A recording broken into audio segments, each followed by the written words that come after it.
바울이 어젯밤에 하나님의 사자가 내가 섬기는 하나님의 사자가 어젯밤에 내 곁에 서서 이렇게 말했다. 사람들한테 자기가한테 하나님의 사자가 한 말을 전하는 겁니다. 전합니다. 바울아 두려워하지 마라. 내가 가이사 앞에 서야 하겠고 또 하나님께서 너와 함께 항해하는 자를 다 내게 주셨다. 이렇게 하나님의 사자가 나에게 말씀하셨다. 이것을 사람들에게 전합니다. 알렉산드리아라고 하는 배에 타고 있던 275명의 사람들에게 바울이 한가운데 서서 열흘이 넘게 풍랑으로 배가 다 파손이 되고 그 다음에 난리가 아니었는데 토하고 먹지도 못하고 그리고 실었던 짐 다 버리고 아무런 구원의 여망도 남지 않았던 그 순간에 바울이 한가운데 서서 이렇게 말을 합니다. 전하는 거죠. 전하는 건데 바울아 두려워하지 마라. 내가 가이사 앞에 서야 하겠다. 자기 사명을 분명하게 해주시는 거 좋고 또 하나님께서 너와 함께 항해하는 자를 다 내게 주셨다.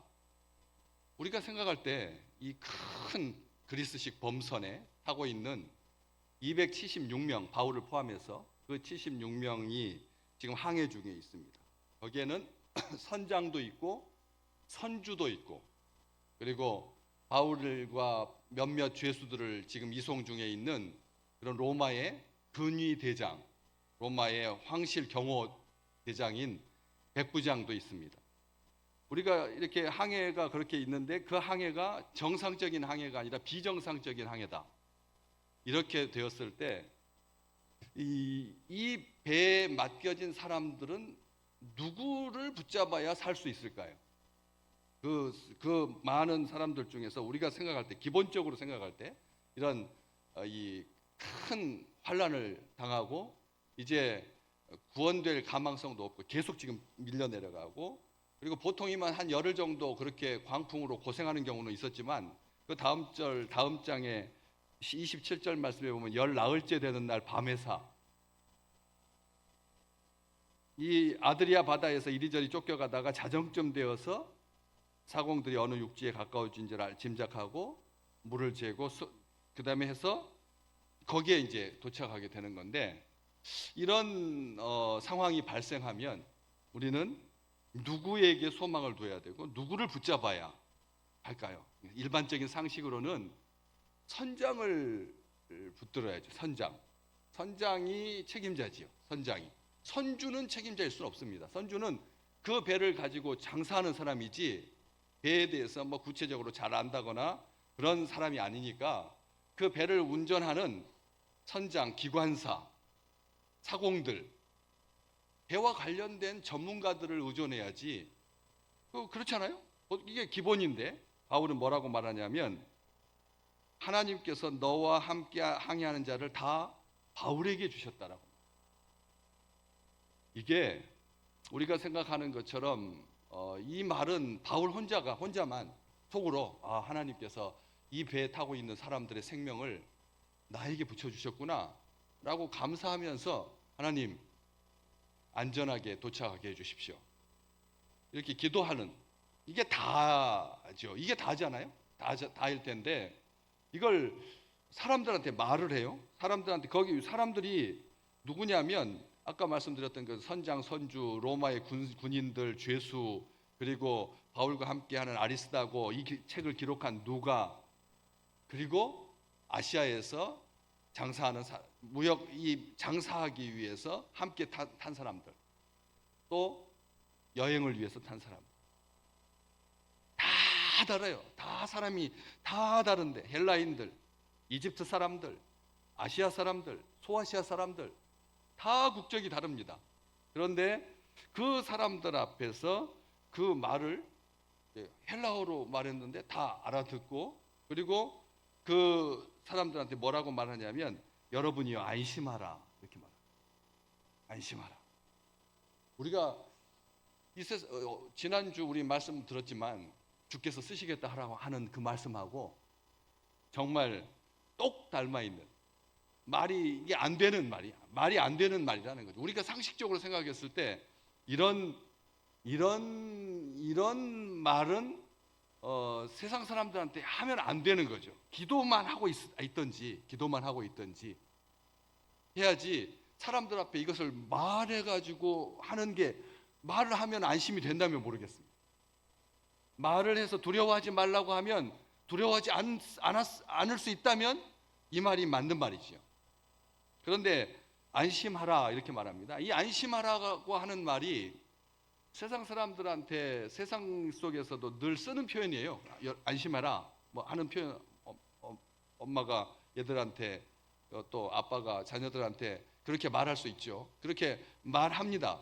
그런데 그 안심하다라고 하는 이 안심하라가 밝은 숨을 내쉰다. 밝은 숨을 내쉰다. 안심이 그거라는 거예요. 저는 한 번도 안심은 편안한 마음, 안심이 편안한 마음이잖아요. 우리 한글에 딱 분명히 돼 있잖아요. 안심, 편안한 마음. 그런데 편안한 마음을 가져라 해서 편안한 마음이 된다거나 그러지 않잖아요. 그런데 그 원래 이게 무슨 안심이 뭔가, 어떻게 편안한 마음을 가질 수가 있나? 왜냐하면 밝은 숨을 내쉰다라고 하는 말은 마음이 편해져야지만 나오는 숨이 밝은 숨이거든. 그러니까 더 어려운 거예요, 사실은. 안심하라라고 하는 말이 그냥 밝은 숨을 내쉬어라 이런 말이 아니라, 편안한 마음을 가지면 자동적으로 따라오는 것이 맑고 깨끗한 숨이라는 거예요.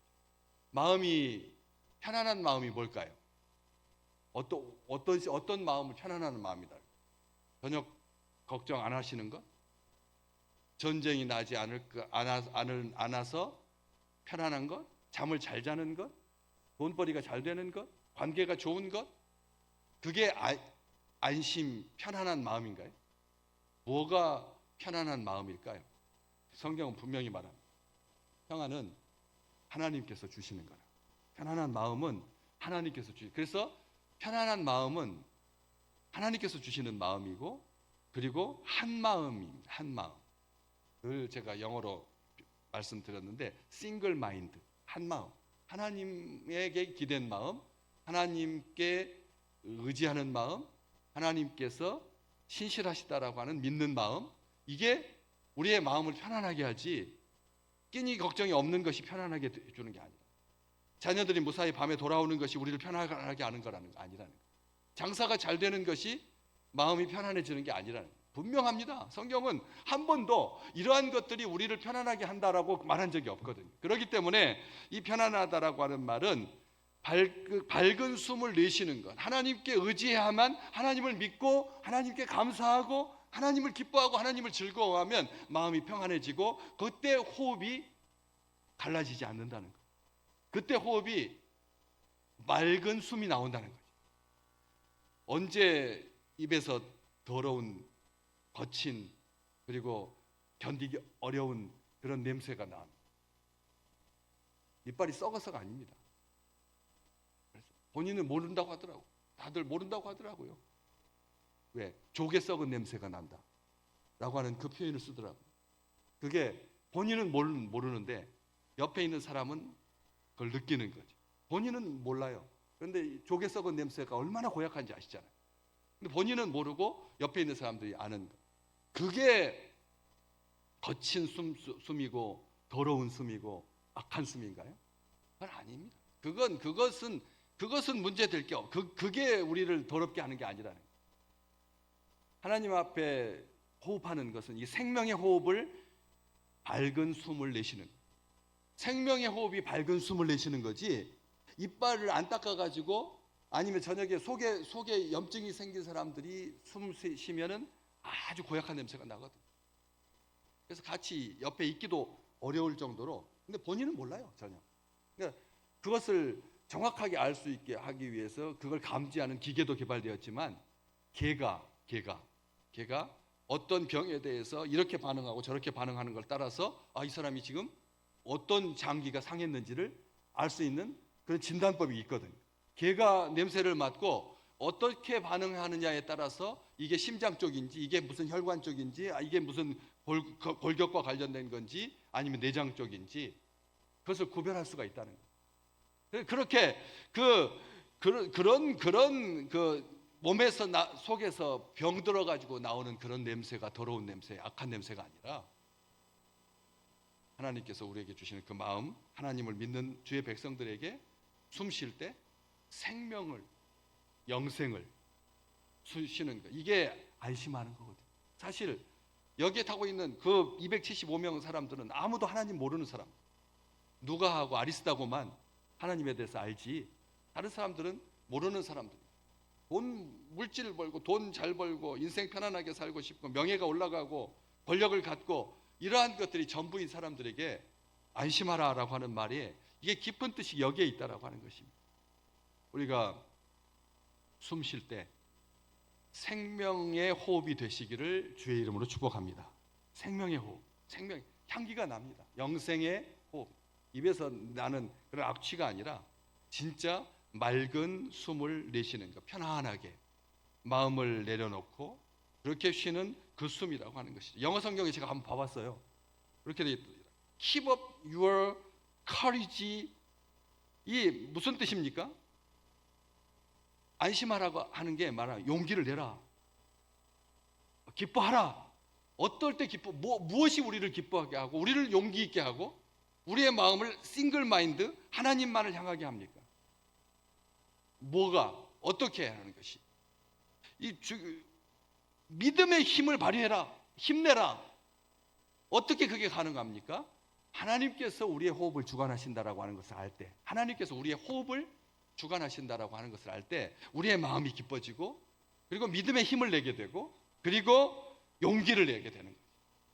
안심하라가 이렇게 놀라운 말입니다. 이 말이 그냥 툭 던지는 말이 아닙니다. 도대체 저 같으면 이 말을 누가 알아듣겠나? 안심하라고 하는 말을 이걸 진짜 그 뿌리부터 알 수 있는 그런 사람이 몇 명이나 된다고 도대체 여기 이것을 들을 수 있는 귀를 가진 자가 있었겠나 싶은데도 바울이 일어나서 이런 말을 선포한다. 안심하라. 이것은 선포지. 여러분 안심하시기 바랍니다. 그래서 나의 소원입니다. 이게 아니라는 거죠. 말씀하신 그대로 되리라고 나는 하나님을 믿습니다. 위축되고 소심하고 망설이지 말고 하나님께서 나에게 말씀하신 대로 되리라고 나는 믿습니다. 두려워서 심장이 튀어나올 것 같은데 무서워 죽을 것 같은데 누구는 안심해야 할 줄 몰라서 안심하면 되는가? 안심하라고 하면 되는가? 두려워하지 말라고 하면 이 소리보다 더 허무맹랑한 공허한 말뿐인 놀리는 것도 아니고 그런데도 바울이 여러분이여 안심하라 그렇게 말하고 있다라고 하는 것입니다. 살아계신 하나님을 믿는다는 자는 우리의 호흡이 아주 규칙적이다. 살아계신 하나님께서 주시는 생명의 호흡을 가진 자는 호흡이 심장이 마음이 나뉘지 않습니다. 하나님께서 입의 선장이심을 믿기 때문에 그래서 하나님께서 말씀하신 것은 반드시 이루어 주실 줄로 믿기 때문에 호흡이 한결같을 수가 있습니다. 22절 말씀에 바울은 이미 이 배에 타고 있는 사람들한테 내가 너희를 권하여 이제는 안심하라 벌써 말했습니다. 말하고 너희 중에 아무도 생명에는 아무런 손상이 없겠고 오직 배뿐이니라 이렇게 말했어요. 하나님께서 주신 호흡을 가진 자는 하나님을 믿고 그래서 그 생명을 호흡을 하게 되고 그리고 26절 다음 절에 보는 것처럼 우리가 반드시 한 섬에 걸리리라 라고 말했던 것처럼 한 섬에 하나님께서 걸리게 해주신다. 평상시에는 배가 한 섬에 걸리면 망하는 길입니다. 파손하는 것입니다. 그러나 위급 상황에 하나님께서 그 배를 모래톱에 걸리게 하셔서 그래서 생명을 구원할 수 있는 또 다른 구원의 소망의 밧줄이 되는 것이죠. 반드시 한 섬에 걸리리라. 하나님의 생명을 호흡하는 사람들은 그 입에서 그런 말입니다.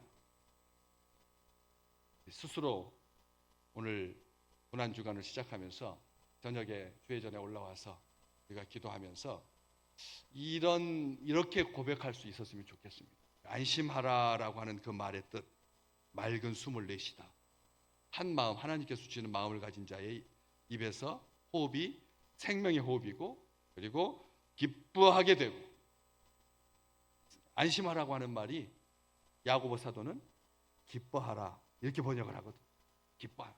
기뻐할 수 있는, 기쁠 때 그런 마음을 내려놓고, 그리고 긴장을 풀고 근심하지 아니하고 안심하게 되고, 그래서 한 섬에 걸리게 하시는 하나님의 그 놀라운 말씀.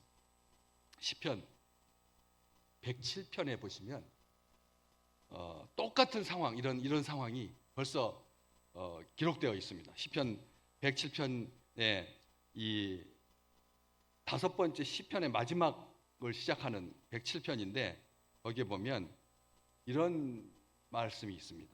배들을 바다에 띄우며 큰 물에서 일을 하는 자는 여호와께서 행하신 일들과 그의 기이한 일들을 깊은 바다에서 보나니, 여호와께서 명령하신즉 광풍이 일어나 바다 물결을 일으키는도다.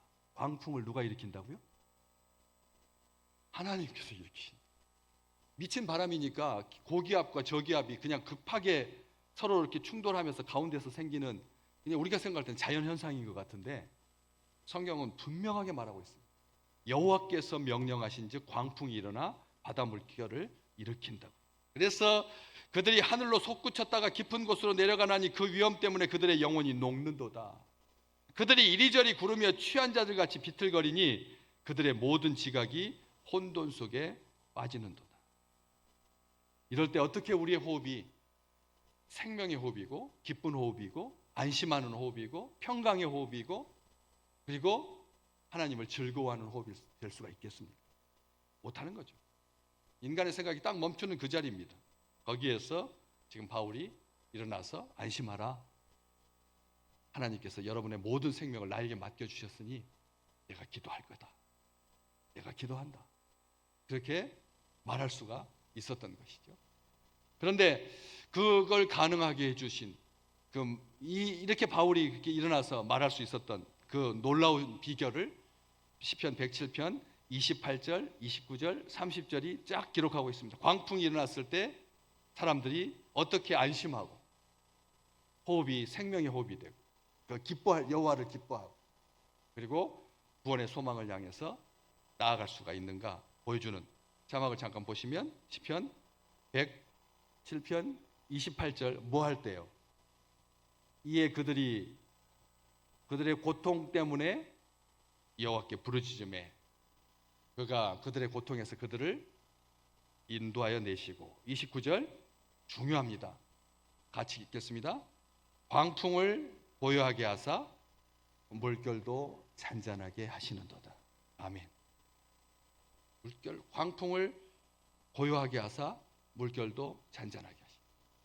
그리고 그 다음 절 30절 말씀 같이 읽습니다. 그들이 평온함으로 말미암아, 여기서 평온함, 기뻐함이 안심이, 평온한 마음, 기뻐하는 마음이 안심하는 거죠. 안심하는 중에 어떻게 하신다고요? 여호와께서 그들이 바라는 항구로 인도하시는도다. 아멘. 우리가 처음인 것 같아요. 저도 신앙생활하면서 고난주간 저녁 기도에 이렇게 모인 적이 한 번도 없었습니다. 제 평생의 처음입니다. 아마 우리 식구들 중에도 고난주간 저녁 기도로 모인 적은 아마 처음일 것 같습니다. 처음인데 저는 왜 하나님께서 우리 신앙의 이렇게 최고의 시간에 우리로 하여금 고난주간 새벽이 아니라 저녁에 주의 전에 올라오게 하셨어요. 오늘 이 말씀 모든 사람들한테 말씀하실 때 이렇게 말씀하십시오. 안심하라, 안심하라, 안심하라. 하나님께서 너희 호흡을 주관하시고, 그리고 고통 중에 부르짖을 때 하나님께서 어떻게 하신다? 광풍을 고요하게 하사 물결도 잔잔하게, 그리고 평온함으로 말미암아 기뻐하는 중에 여호와께서 그들이 바라는 항구에 인도하신다. 여호와께서 우리가 바라는 항구에 인도하신다고. 하나님이 원하시는 항구에 인도하시는 것이 아니라 우리가 바라는 항구에 인도해 주신다. 정말 철저하게 우리를 사랑하시고 우리를 위하시는 하나님. 놀라운 하나님이시지 않습니까? 그렇게 요한복음 14장 1절 너희는 마음에 근심하지 마라. 하나님을 믿으니 또 나를 믿으라. 우리 주님께서 말씀하신 것처럼 살아계신 하나님의 말씀을 붙들고 하나님의 약속을 믿고, 그래서 마침내 오늘 27장 마지막 절 44절, 그 남은 사람들은 널조각 혹은 배 물건에 의지하여 나가게 하니 마침내 사람들이 다 상륙하여 구조되니라. 하나님께서 우리와 함께 계시고, 그리고 나는 내게 말씀하신 그대로 되리라고 하나님을 믿고, 그래서 호흡이 이렇게 불규칙되지 않아, 마음이 갈리어서 불안하여서 호흡이 거칠어지지 아니하고 나뉘지 아니하고 한결같이 평생 주께서 부르시는 그날까지 우리의 호흡을 주관하셔서 우리의 마음에 기쁨이 충만하게 하시고, 그리고 광풍도 하나님의 손에 달려있다. 기도하면 풍랑이 잔잔하게 된다. 우리 주님께서 기도한 것이 아니라 바람아 잔잔하라, 풍랑이여 잔잔하라, 그렇게 말하셨을 때 그 풍랑이 잔잔케 되는 것처럼 우리의 삶의 형편을 굉장히 아프게 하는 모든 어떤 것들이라도 오늘 주시는 이 말씀 붙들고 그렇게 하나님 앞에 나아가는 우리 귀한 식구들 되시기를 주의 이름으로 축복합니다.